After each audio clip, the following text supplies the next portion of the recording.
बच्चों ये जो MCG है ना, मूविंग कॉइल गैल्वेनोमीटर, ये वही गैल्वेनोमीटर है जिसको तुमने करंट इलेक्ट्रिसिटी में पढ़ा था।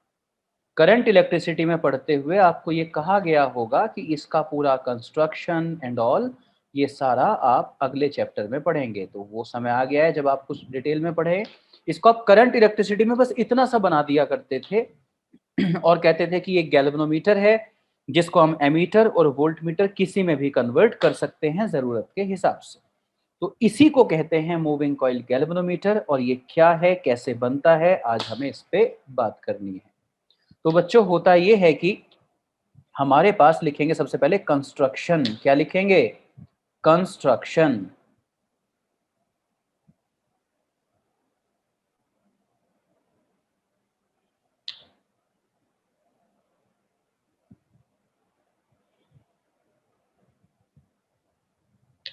ये है बच्चों नॉर्थ पोल और ये है साउथ पोल। साथ साथ बनाओ,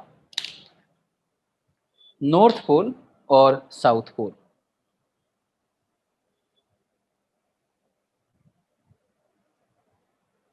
इसके बीच में एक सिलेंड्रिकल स्ट्रक्चर है,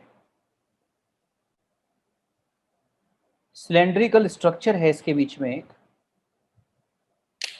और आपको उसका क्रॉस सेक्शन नजर आ रहा है। क्या नजर आ रहा है आपको? उसका क्रॉस सेक्शन। ऐसे देखिए कि आप सबको अगर स्क्रीन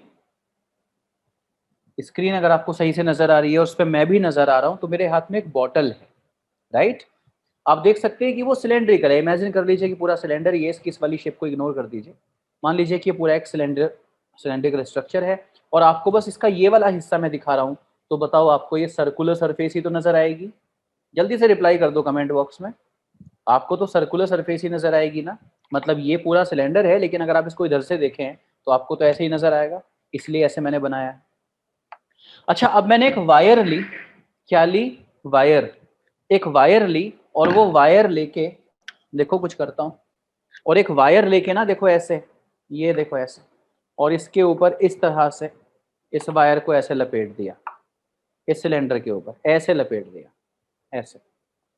फिर देखो एक और टर्न बना दिया लाइक दिस।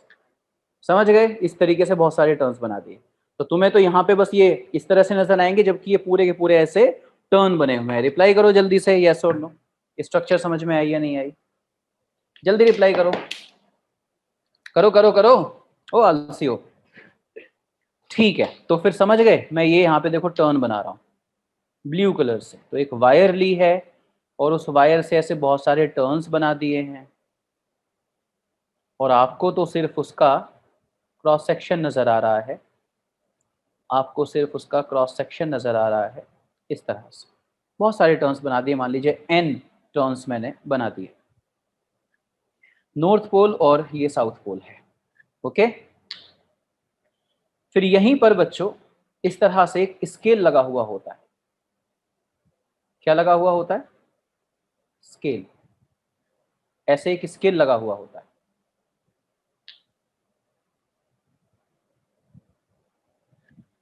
और इस स्केल पे ऐसे मार्क्स लगे हुए होते हैं, ऐसे ऐसे मार्क्स लगे हुए होते हैं।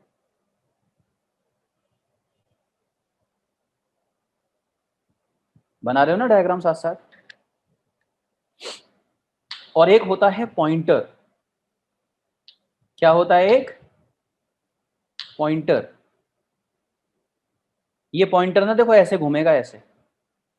ये पॉइंटर ऐसे घूमेगा। कब घूमेगा? आई विल टेल यू कब घूमेगा। देखो वापस, ये देखो, ये जो सिलेंड्रिकल स्ट्रक्चर है, इस सिलेंड्रिकल स्ट्रक्चर पे इस तरह से ये मैंने कोई चीज फिक्स कर दी, ये पेन फिक्स कर दिया ऐसे। ये पेन यहाँ पे ऐसे फिक्स हो गया।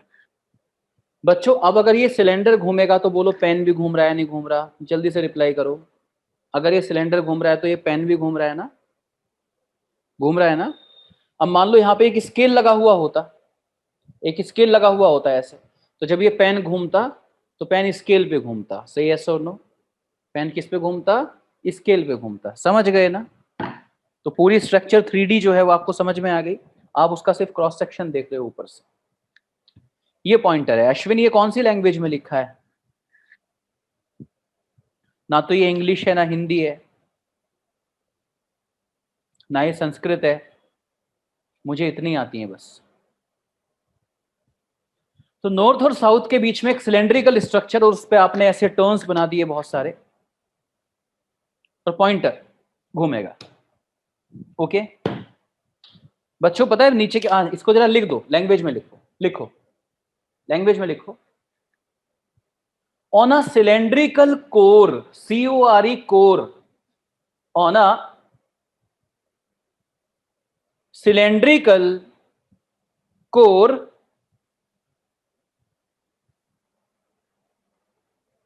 a wire is wrapped. On a cylindrical core a wire is wrapped. एक तार को लपेट दिया एक सिलेंड्रिकल कोर के ऊपर। On a cylindrical core a wire is wrapped. And let there are n number of turns. कितने टर्न्स बन गए? n. Let there are n number of turns. Capital N लिखना। जब भी तुम इस चैप्टर में स्मॉल n लिखोगे उसका मतलब हो जाएगा number of turns per unit length, इसलिए कैपिटल N लिखना। हो गया?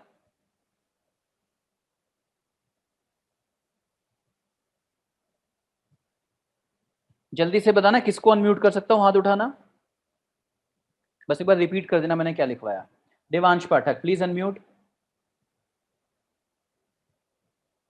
Devansh unmute fast. Good evening sir. Good evening, जल्दी से बोल दे बेटा क्या लिखा। On a cylindrical core a wire is wrapped and let there are capital N number of turns. ठीक है, आगे लिखेंगे बच्चों। This is known as armature. This is known as armature. इस अरेंजमेंट को आर्मेचर कहते हैं। किस अरेंजमेंट को? जब हम किसी कोर पे कोई तार लपेट देते हैं ना, उसके बाद वो अरेंजमेंट अगर हमारी वर्किंग में घूमेगा भी, जैसे मैंने भी घुमा के दिखाया था, घूमेगा भी, तो इस सेटअप को आर्मेचर कहा जाता है। This is known as armature. This is known as armature with which, this is known as armature with which a pointer,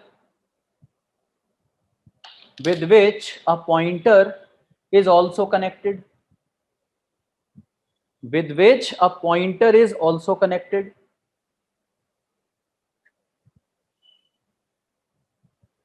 comma लगा के, which will also rotate, which will also rotate on the given scale, on the given scale when armature will rotate, when armature will rotate. क्या कहा मैंने? Pointer भी scale पर घूमेगा। कब? जब आर्मेचर घूमेगा, क्योंकि आर्मेचर के साथ आपने एक पॉइंटर को कनेक्ट कर दिया। इतना हो गया सबका? आगे लिखेंगे, the whole arrangement, the whole arrangement is between two opposite poles of a, the whole arrangement is between two opposite poles of a permanent magnet. The whole arrangement is between two opposite poles of a permanent magnet.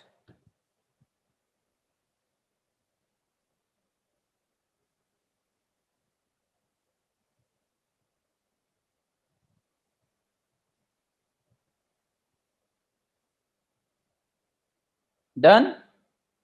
Next line से, अब next line से जो लिखवाऊंगा ना उसका मतलब अभी समझाऊंगा, अभी बस लिख लो। During construction During construction,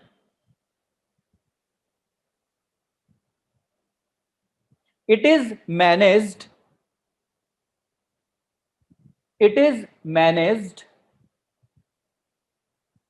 that even for very small current,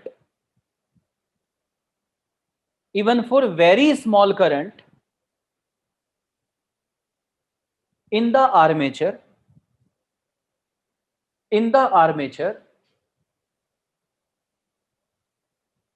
sufficient torque will be available.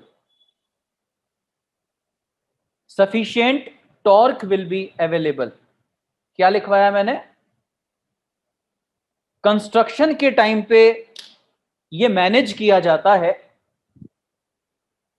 कि छोटी सी करंट भी अगर आ रही है तो सफिशिएंट टॉर्क मिल जाए, क्योंकि आप जानते हैं ना कि फोर्स चलाता है, टॉर्क घुमाता है, तो कौन घुमाएगा? टॉर्क। तो अगर घूमे तो उसके लिए सफिशिएंट टॉर्क चाहिए ना, तो सफिशिएंट टॉर्क आ सके, भले ही करंट छोटी सी आए, इस बात का ध्यान रखना होता है। इस हिसाब से कंस्ट्रक्शन किया जाता है, और क्या ध्यान रखा जाएगा ये मैं अभी एक्सप्लेन करूंगा। Done. The armature is connected to the wooden platform. नीचे जो प्लेटफॉर्म है वो वुडन प्लेटफॉर्म है जिसके ऊपर पूरा सब कुछ टिका हुआ है। The armature is connected to the wooden platform with the help of a soft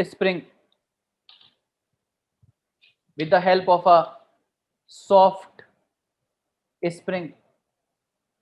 ये सब सवाल पूछता है एग्जामिनर, वाई सॉफ्ट स्प्रिंग, ये सब पूछेगा वो, Y soft spring.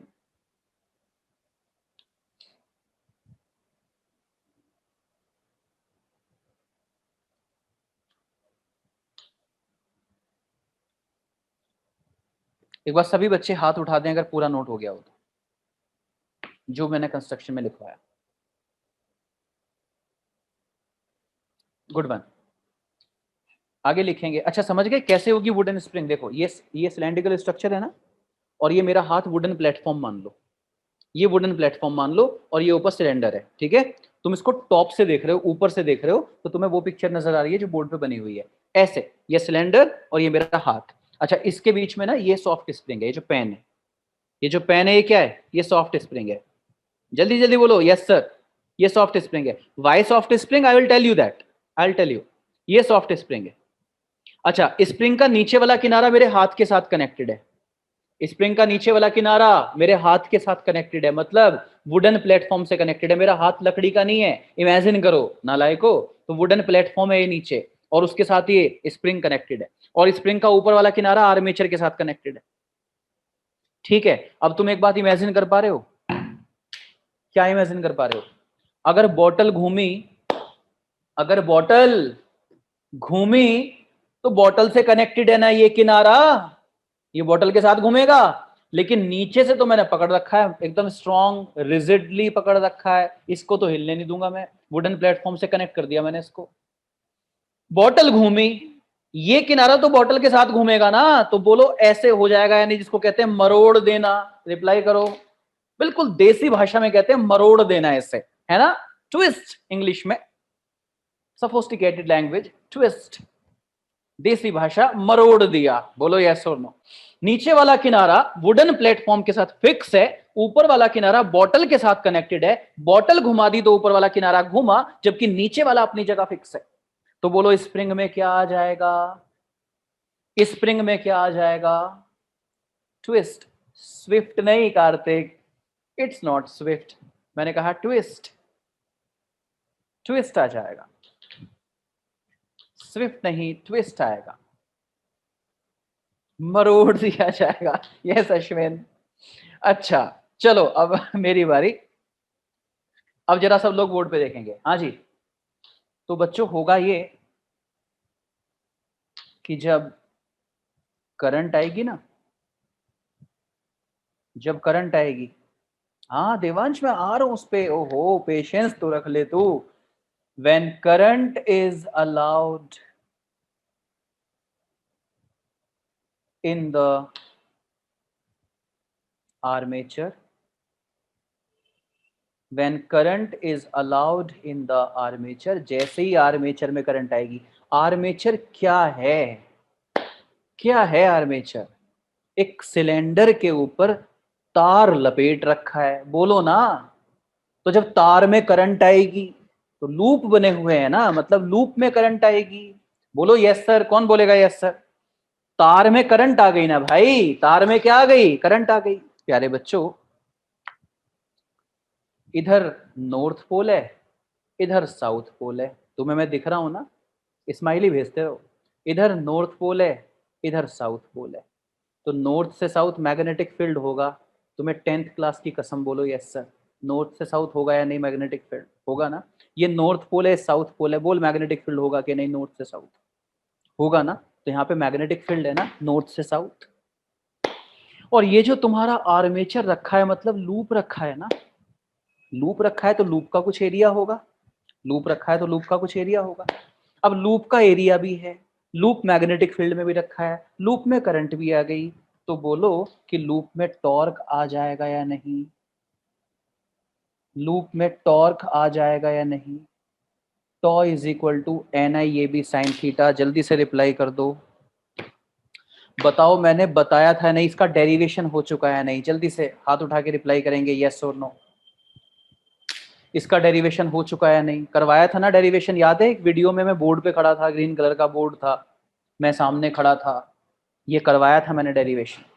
Toe is equal to N I A B sine theta. तो देखो ना, नंबर ऑफ टर्न्स भी हैं, उसमें करंट भी आ गई, लूप का कुछ एरिया भी है, नॉर्थ से साउथ मैग्नेटिक फील्ड भी है, तो सब कुछ तो है। तो आ गया torque, tau is equal to N I A B sine theta. और अभी रुको, अभी रुको, एक बात बताओ, तुम ये चाहते हो ना कि करंट अगर छोटी सी भी आए, स्क्रीन पे देखेंगे सब, करंट अगर छोटी सी भी आए तब भी सफिशिएंट टॉर्क आ जाए। भाई टॉर्क ही तो घुमाएगा भाई, टॉर्क ही तो घुमाएगा।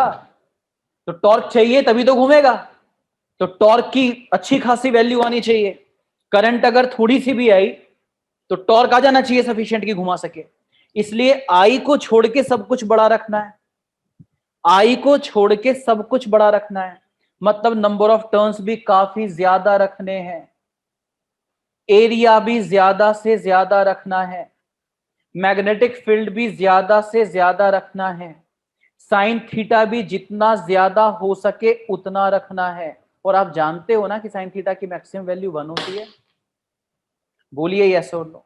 तो अगर बच्चों नॉर्थ से साउथ की तरफ ऐसे मैग्नेटिक फील्ड है, नॉर्थ से साउथ की तरफ ऐसे मैग्नेटिक फील्ड है, तो मैं आर्मेचर को ऐसे अरेंज करूंगा, तो मैं आर्मेचर को ऐसे अरेंज करूंगा कि मेरा जो लूप है, जो मेरा लूप है उसका एरिया, एरिया जानते हो ना, एरिया किसी भी सरफेस के परपेंडिकुलर होता है। एरिया किसी भी सरफेस के परपेंडिकुलर होता है। रिप्लाई तो कर दो भाई। तो ये देखो ना, ये सरफेस है, इस सरफेस का एरिया इसके परपेंडिकुलर होगा ऐसे। बोलो यस और नो। और मैग्नेटिक फील्ड कैसे है? ऐसे। तो बोलो मैग्नेटिक फील्ड और एरिया में कितना एंगल हो गया? 90 डिग्री। और साइन 90 कितना होता है? 1। और अगर साइन 90 1 होता है तो साइन थीटा मैक्सिमम हो गया ना। मतलब कंस्ट्रक्शन में किस बात का ध्यान रखेंगे कि आर्मेचर इस तरह से बनाया जाए कि उसका जो एरिया है, आर्मेचर का जो एरिया है वो मैग्नेटिक फील्ड के परपेंडिकुलर हो, इस बात का ध्यान रखेंगे। इसीलिए मैंने क्या लिखवाया था बताओ, कंस्ट्रक्शन में क्या लिखवाया था कि ये मैनेज किया जाता है कि करंट अगर छोटी सी भी आए तो टॉर्क ज्यादा से ज्यादा आ सके, ये मैनेज किया जाता है। तो मैंने कैसे मैनेज किया, देखा कि नॉर्थ से साउथ मैग्नेटिक फील्ड होगा, तो मैं कंस्ट्रक्शन इस तरह से करूं कि मेरे आर्मेचर का एरिया मैग्नेटिक फील्ड के परपेंडिकुलर हो, जिससे साइन थीटा मैक्सिमम बना हुआ होगा। नंबर ऑफ टर्न्स ज्यादा से ज्यादा रखूंगा आर्मेचर में, एरिया बड़े से बड़ा रखूंगा, मैग्नेटिक फील्ड ज्यादा से ज्यादा करूंगा। कैसे करूंगा अभी बताऊंगा, मैग्नेटिक फील्ड ज्यादा से ज्यादा इस जगह कैसे होगा, सब चीजें ज्यादा होंगी, जिससे अगर आई छोटा भी हुआ तो छोटा इंटू बहुत बड़ा इज सफिशिएंट, सफिशिएंट टॉर्क आ जाएगा और अरेंजमेंट घूम जाएगा। रिप्लाई करो हाथ उठा के यस और नो। तो मैंने कहा कि जब करंट आर्मेचर में भेजी जाएगी, जब करंट आर्मेचर में भेजी जाएगी तो आर्मेचर में एक टॉर्क आ जाएगा, क्योंकि हम पढ़ चुके हैं कि जब किसी लूप में कोई करंट आ जाती है और वो लूप मैग्नेटिक फील्ड में भी रखा होता है, तो उस लूप पे टॉर्क लगने लगता है कितना, tau is equal to N I A B sine theta.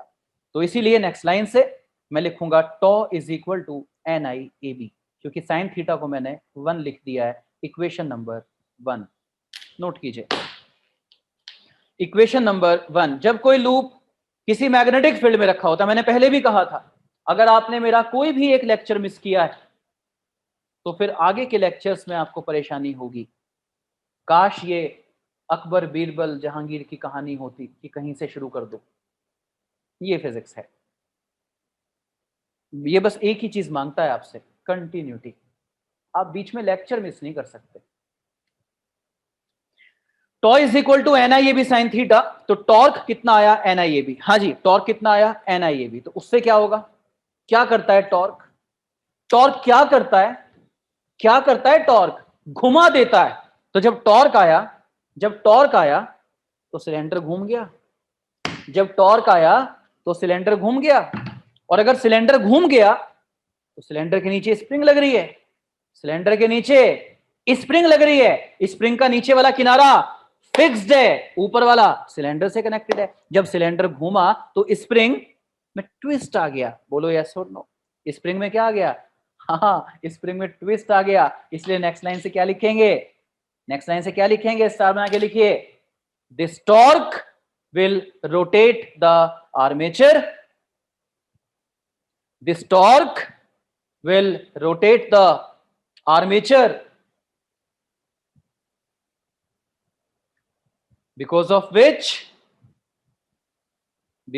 which there comes a twist, because of which there comes a twist in the spring, in the spring।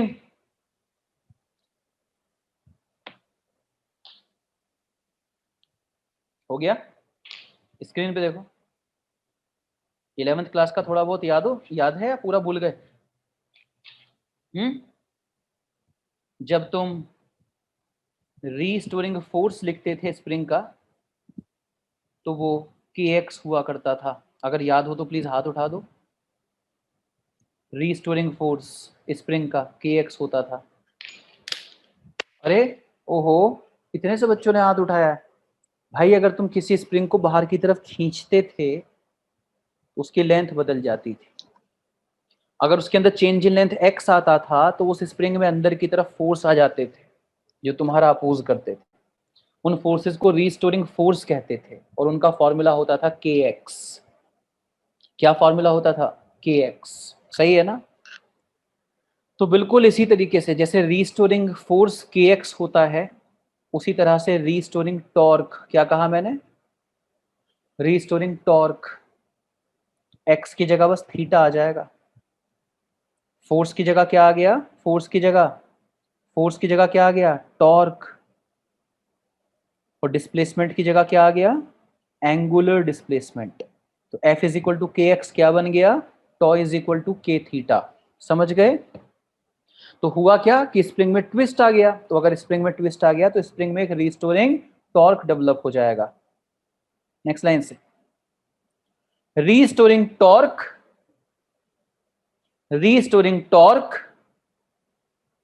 of the spring will be k theta.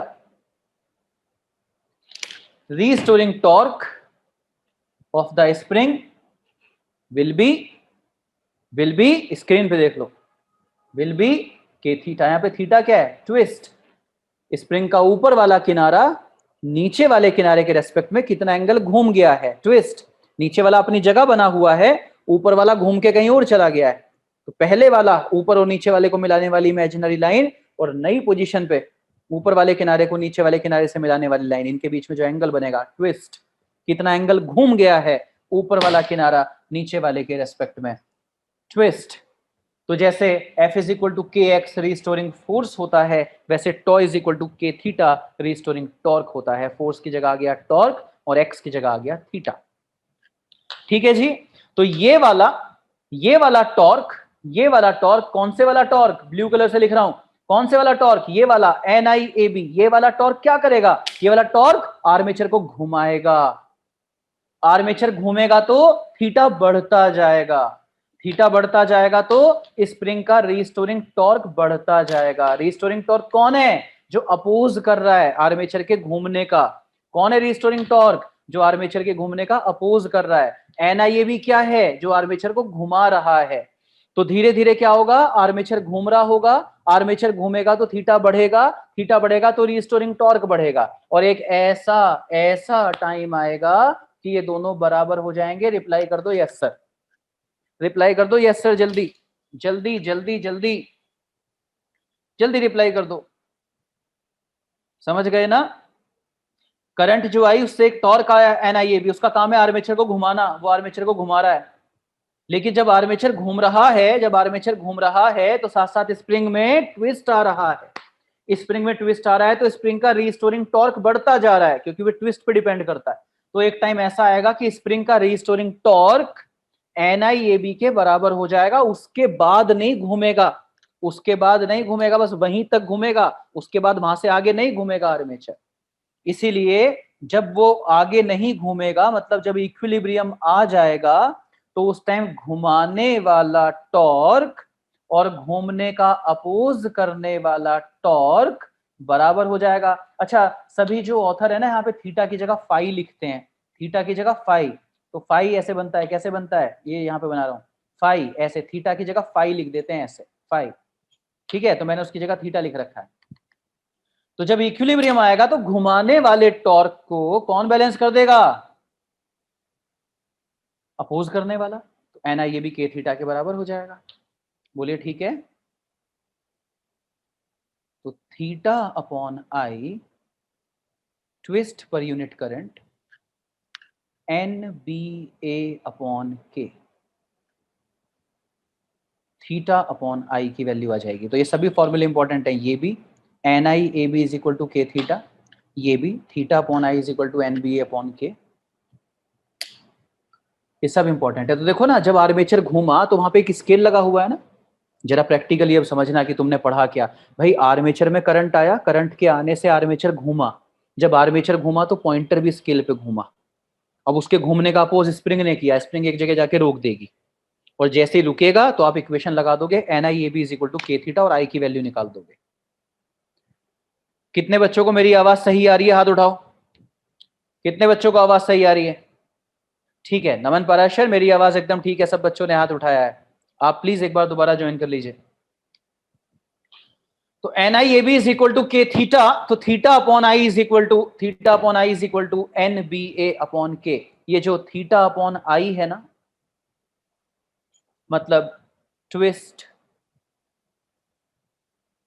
पर unit current,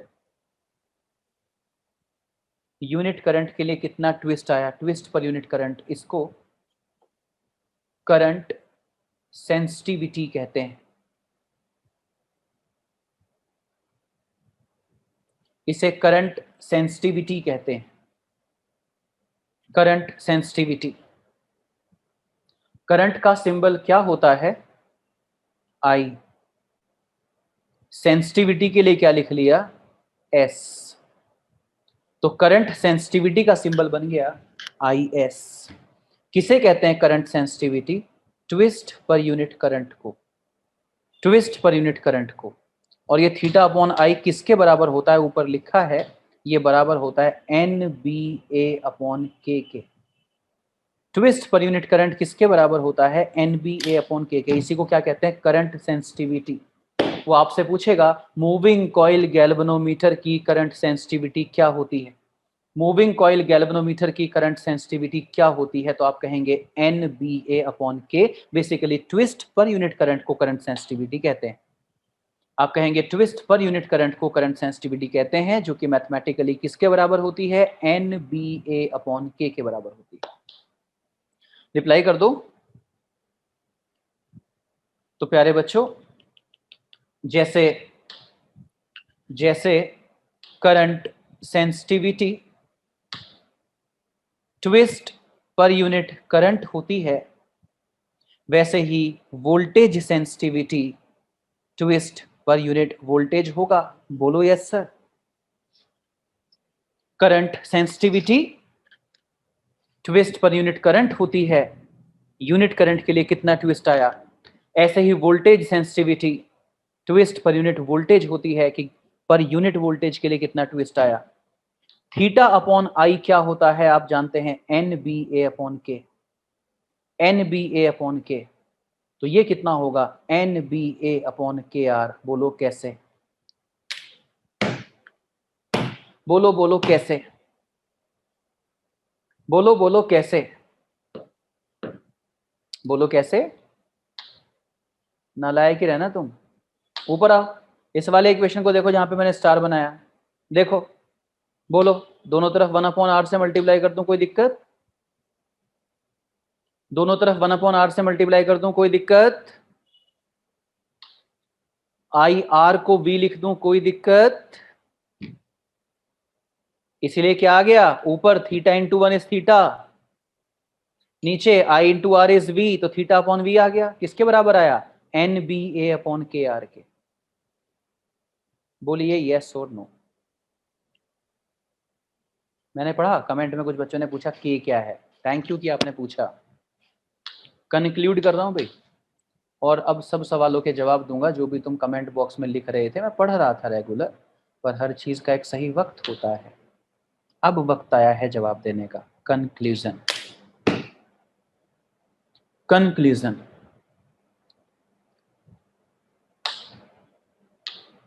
current sensitivity is given by twist per unit current, also given by NBA upon K।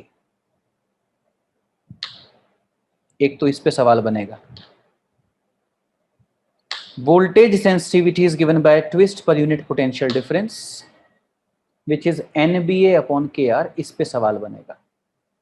MCG पे, moving coil galvanometer पे 3 तरह के सवाल बनते हैं। 2 सवाल आपके सामने हैं, इन फॉर्मूले पे न्यूमेरिकल आ सकता है। तीसरा सवाल एक लॉन्ग क्वेश्चन बनता है, मूविंग कॉइल गैल्वेनोमीटर का पूरा कंस्ट्रक्शन बताइए, पूरी उसकी वर्किंग बताइए, जो कि मैंने आपको पूरा लिखवाया, ऐसे ही लिख के आना है अगर कहीं सब्जेक्टिव एग्जाम में एमसीजी आ जाए तो। 3 ही सवाल बनते हैं। इसके अलावा वो कैसे छोटे छोटे सवाल बना सकता है, ध्यान से देखिए। आप सभी अच्छे बच्चे यहां पर ये देख पा रहे होंगे कि चाहे करंट सेंसिटिविटी हो, चाहे वोल्टेज सेंसिटिविटी हो, दोनों ही के इनवर्सली प्रोपोर्शनल है। के स्प्रिंग कांस्टेंट है। के क्या है, स्प्रिंग कांस्टेंट, जिसको फोर्स कांस्टेंट ऑफ स्प्रिंग भी कहते हैं या स्टिफनेस भी कहते हैं। के स्प्रिंग कांस्टेंट है जिसको स्टिफनेस या फोर्स कांस्टेंट ऑफ स्प्रिंग भी कहते हैं। आप सभी अच्छे बच्चे देख रहे हैं कि चाहे करंट सेंसिटिविटी हो, चाहे वोल्टेज सेंसिटिविटी हो, वो के इनवर्सली प्रोपोर्शनल है। प्यारे बच्चों, जिन स्प्रिंग्स का के ज्यादा होता है, जिन स्प्रिंग्स का के ज्यादा होता है, वो काफी हार्ड या टफ स्प्रिंग्स होती हैं, हार्ड या टफ। और बच्चों, जिन स्प्रिंग्स का के बहुत कम होता है, वो सॉफ्ट स्प्रिंग होती हैं। जैसे आपके पेन में, जैसे आपके पेन में, पेन में जो स्प्रिंग होती है, पेन में जो पेन होते हैं ना बटन वाले, पेन में जो स्प्रिंग होती है वो सॉफ्ट स्प्रिंग होती है, उसको बड़े आराम से ऐसे खींच लेते हो आप ऐसे। क्या दुनिया की हर स्प्रिंग को ऐसे खींच लोगे? बोलो। आर्यन पूछ रहा है व्हाट इज एमसीजी। मार खाएगा तू मेरे से। मूविंग कॉइल गैल्वेनोमीटर की शॉर्ट फॉर्म है, शुरुआत में ही बताई थी, देख ऊपर, एमसीजी। ये देख, मूविंग के लिए एम, कॉइल के लिए सी, गैल्वेनोमीटर के लिए जी। हाँ तो बता रहा हूं ना मेरे लाल। अच्छा देखो इसका अगला सवाल क्या आया, सर इस गैल्वेनोमीटर का यूज क्या है? अरे करंट इलेक्ट्रिसिटी में करवाया था, इसी को एमीटर भी बना लेते हैं जिससे कि करंट चेक कर सकते हैं किसी भी सर्किट की। इसी को वोल्ट मीटर भी बना लेते हैं जिससे कि पोटेंशियल डिफरेंस चेक कर सकते हैं। करंट इलेक्ट्रिसिटी में करवाया था ना। कैसे बनाया जाता है गैल्वेनोमीटर से एमीटर और वोल्ट मीटर? भाई ऐसे भूलोगे पिछले चैप्टर तो कैसे काम चलेगा। हाँ जी, तो बच्चों के स्प्रिंग कांस्टेंट है, जरा यहीं पर रहो, तुम तो बीपी बढ़ा दोगे मेरा। के स्प्रिंग कांस्टेंट है जिसको स्टिफनेस कहते हैं। अगर के ज्यादा है तो स्प्रिंग टफ होगी, के लेस है तो स्प्रिंग सॉफ्ट होगी। अच्छा, अब बताओ, मैंने शुरुआत में कहा था सॉफ्ट स्प्रिंग यूज करनी है, कहा था या नहीं कहा था? बोलो क्यों कहा था, बोलो क्यों कहा था, जवाब आया, बोलो। अगर मैं सॉफ्ट स्प्रिंग यूज करूंगा, एग्जामिनर आपसे 1 मार्क में पूछ सकता है। सब्जेक्टिव एग्जाम जब हुआ करते थे उसमें पूछता था। आपके स्कूल टीचर का सब्जेक्टिव एग्जाम लेंगे, वो पूछ सकते हैं, क्या पूछेंगे, क्यों यूज की बेटा soft spring, what is the use of soft spring in the construction of MCG, why soft spring. आप क्या आंसर देंगे? आप कहेंगे कि सॉफ्ट स्प्रिंग का के छोटा होगा, जिससे उसकी करंट सेंसिटिविटी और वोल्टेज सेंसिटिविटी बड़ी होगी। किसकी? मूविंग कॉइल गैल्वेनोमीटर की। क्या आंसर दोगे? सॉफ्ट स्प्रिंग का के छोटा होगा, सॉफ्ट स्प्रिंग का स्प्रिंग कांस्टेंट छोटा होगा, जिससे करंट सेंसिटिविटी और वोल्टेज सेंसिटिविटी ज्यादा होगी।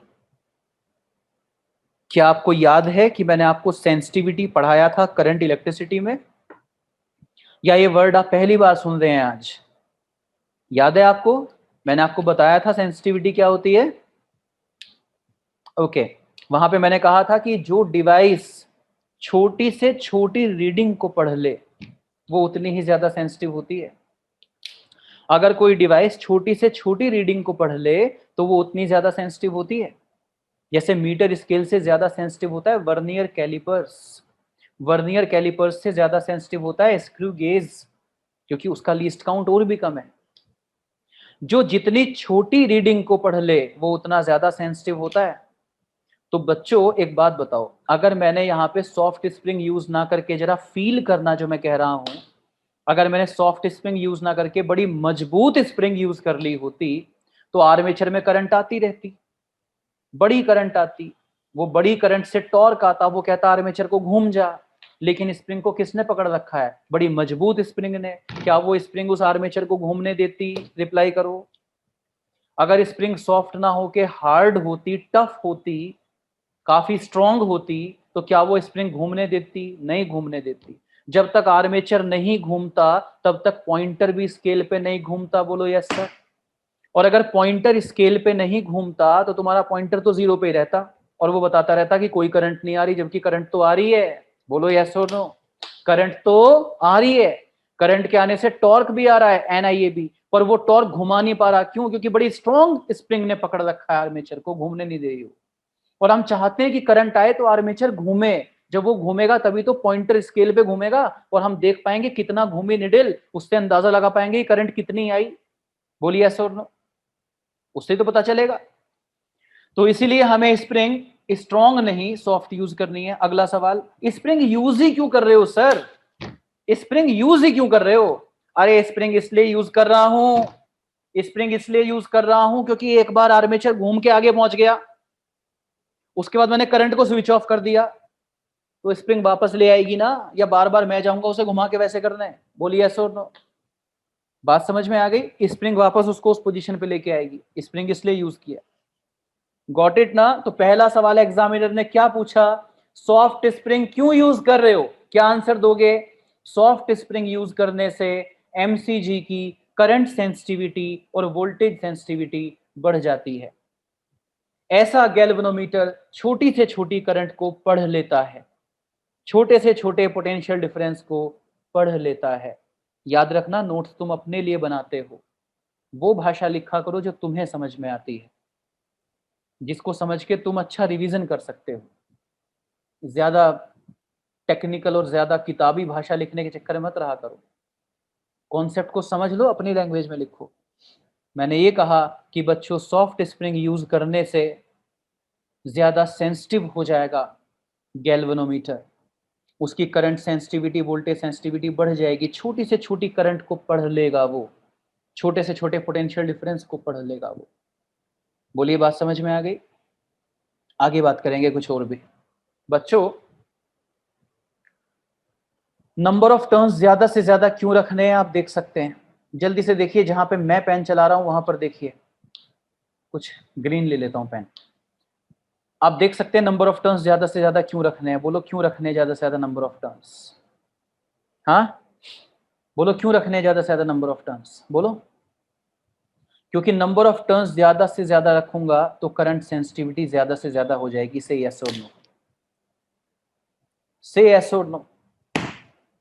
यस सर, करंट सेंसिटिविटी ज्यादा हो जाएगी ना। अच्छा एक बात बता, एक बात बता, नंबर ऑफ टर्न्स बढ़ाने से,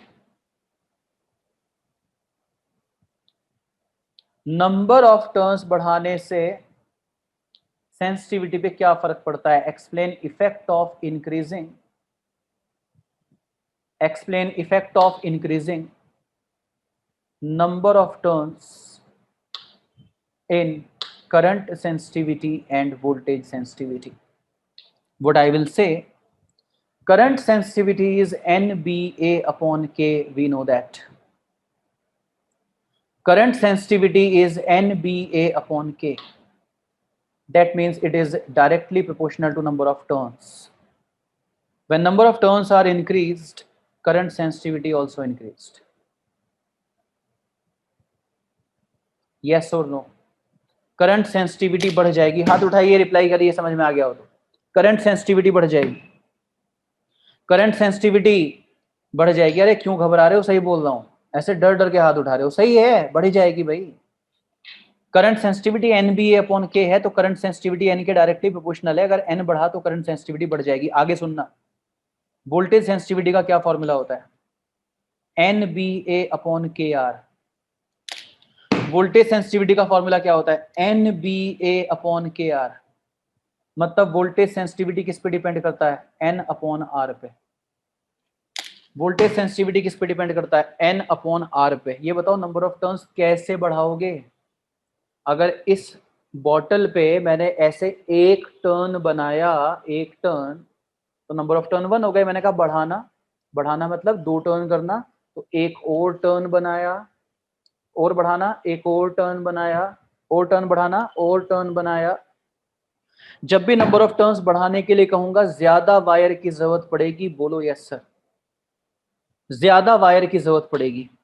1 मीटर की वायर से, एक एग्जांपल ले रहा हूं, 1 मीटर की वायर से अगर एक टर्न बन रहा है तो 2 बनाने हैं तो 2 मीटर की चाहिए, 3 बनाने हैं तो 3 मीटर की चाहिए। नंबर ऑफ टर्न्स कैसे बढ़ाओगे? तो आप कहोगे जी नंबर ऑफ टर्न्स वायर की लेंथ बढ़ा के बढ़ाएंगे, जितनी बड़ी वायर होगी उतने ज्यादा टर्न्स घूम जाएगी। लेकिन प्यारे बच्चों, अगर नंबर ऑफ टर्न्स बढ़ाने हैं तो वायर की लेंथ बढ़ानी पड़ेगी ना। और अगर वायर की लेंथ बढ़ानी पड़ेगी तो पढ़े लिखे बच्चों, अरे पढ़े लिखों की क्लास है ये, R is equal to rho L upon A. बोलो यस सर, बोलो बोलो यस सर। किसी वायर का रेजिस्टेंस क्या होगा? Rho L upon A. तभी तो मैंने कहा पढ़े लिखों की क्लास है ये। R is equal to rho L upon A. इसका मतलब ये हुआ कि लेंथ बढ़ाने से तो रेजिस्टेंस भी बढ़ेगा भैया। हाँ भैया, सही कह रहा हूं, लेंथ बढ़ाने से तो रेजिस्टेंस भी बढ़ेगा। तो जब मैंने कहा कि नंबर ऑफ टर्न्स बढ़ाने हैं, जब मैंने कहा नंबर ऑफ टर्न्स बढ़ाने हैं तो कैसे बढ़ेंगे? वायर की लेंथ बढ़ानी पड़ेगी। पर अगर वायर की लेंथ बढ़ाऊंगा तो साथ साथ नंबर ऑफ टर्न्स भी तो बढ़ जाएंगे, तो साथ साथ रेजिस्टेंस भी तो बढ़ जाएगा। तो अगर एन भी बढ़ जाएगा, अगर एन भी बढ़ जाएगा और आर भी बढ़ जाएगा तो रेशो तो सेम बना रहेगा। अरे बोल दे भाई। और अगर रेशो सेम बना रहेगा तो voltage sensitivity, voltage sensitivity same बनी रहेगी। अगला सवाल पूछ लिया, पिछले का आंसर आया नहीं अभी, Narayan Kartik. Number of turns बढ़ाने से रेजिस्टेंस भी तो साथ साथ बढ़ेगा भाई, तो रेशो क्या बना रहेगा? सेम। तो बोलो कंप्लीट आंसर क्या हुआ? सवाल पढ़ो। Explain effect of increasing number of turns in current sensitivity end voltage sensitivity of MCG, of moving coil galvanometer. क्या आंसर हुआ? नंबर ऑफ टर्न्स बढ़ाने से करंट सेंसिटिविटी बढ़ जाती है। नंबर ऑफ टर्न्स बढ़ाने से करंट सेंसिटिविटी बढ़ जाती है, लेकिन नंबर ऑफ टर्न्स बढ़ाने से वोल्टेज सेंसिटिविटी नहीं बढ़ती, वो सेम बनी रहती है। यस खुशी, that is what meaning is. current sensitivity will increase whereas voltage sensitivity will remain the same. Okay, current sensitivity बढ़ जाएगी, वोल्टेज सेंसिटिविटी सेम रहेगी। नहीं कार्तिक, करंट हमने बाहर से भेजा है, सर्किट में से करंट आया है, तू भूल गया करंट इलेक्ट्रिसिटी में हमने गैल्वेनोमीटर यूज किए थे। सर्किट में बैटरी लगी हुई हुआ करती थी, जिस जगह हमें करंट चाहिए होती थी वहां जाके हम एमीटर लगा देते थे, तो सर्किट की करंट एमीटर में घुस जाती थी। वो करंट गैल्वेनोमीटर में आ रही है और आर्मेचर में घूम रही है, तो आर्मेचर को घुमा रही है। अरे भाई, ओहो, लड़का कह रहा है जी मैग्नेट का क्या काम है। ओहो, तुम ना रिवाइज कर लो, मैं बता रहा हूं, कुछ हवन हवन करा लो, कुंडली दिखा लो अपनी तुम। आर्मेचर तब घूमा जब टॉर्क आया कार्तिक, आर्मेचर तब घूमा जब टॉर्क आया। अगर मैग्नेट ना होती कार्तिक तो बी जीरो होता, और अगर बी जीरो होता तो टॉर्क जीरो होता, तो भाई कौन घुमाता उसे? समझ गया? हाँ, अब अश्विन ने सवाल पूछा, सर एक बात बताओ कि आप जब करंट इलेक्ट्रिसिटी पढ़ाते थे, देखो लड़के को याद है कि सर जब आप करंट इलेक्ट्रिसिटी पढ़ाते थे तो आप ये कहते थे कि गैल्वेनोमीटर में बड़ी करंट नहीं जानी चाहिए, वो खराब हो जाता है, ऐसा आप क्यों कहते थे? तो मेरे लाल सॉफ्ट स्प्रिंग लग रही है ना, एक काम कर, पेन की स्प्रिंग निकाल। कुछ बच्चे ना नुकसान करके सीखते हैं, बिना नुकसान के नहीं सीखते। तो पेन की स्प्रिंग निकाल और तेजी से खींच दे उसे, बता क्या वो हमेशा के लिए खराब नहीं हो जाएगी? बोलिए यस और नो। अगर हल्की सी खींचेगा तो वापस पहले जैसी हो जाएगी, तेज खींच दे फिर वो कभी पहले जैसी नहीं होगी। सही कह रहा हूं ना? तो मेरे लाल, जब तूने इसमें सॉफ्ट स्प्रिंग लगाई है तो तू ध्यान रखेगा ना कि वो स्प्रिंग खराब ना हो। अगर तूने बहुत बड़ी करंट भेज दी तो बहुत बड़ा टॉर्क आएगा, स्प्रिंग में इतना ज्यादा ट्विस्ट डेवलप कर देगा कि स्प्रिंग हमेशा के लिए खराब हो जाएगी। स्प्रिंग सॉफ्ट है, इसलिए ध्यान रखना कि बहुत बड़ी करंट नहीं आनी चाहिए इसमें, इसीलिए करंट इलेक्ट्रिसिटी में कहा करता था। बोलो ठीक है? यहां से आगे पढ़ाऊंगा कल। ओके, कोई ऑफलाइन क्लास तब तक नहीं होगी जब तक ये चैप्टर खत्म नहीं हो जाता। 2 या 3 लेक्चर और लेके ये चैप्टर खत्म कर दूंगा, उसके बाद offline and online both services start हो जाएंगी। Thank you so much.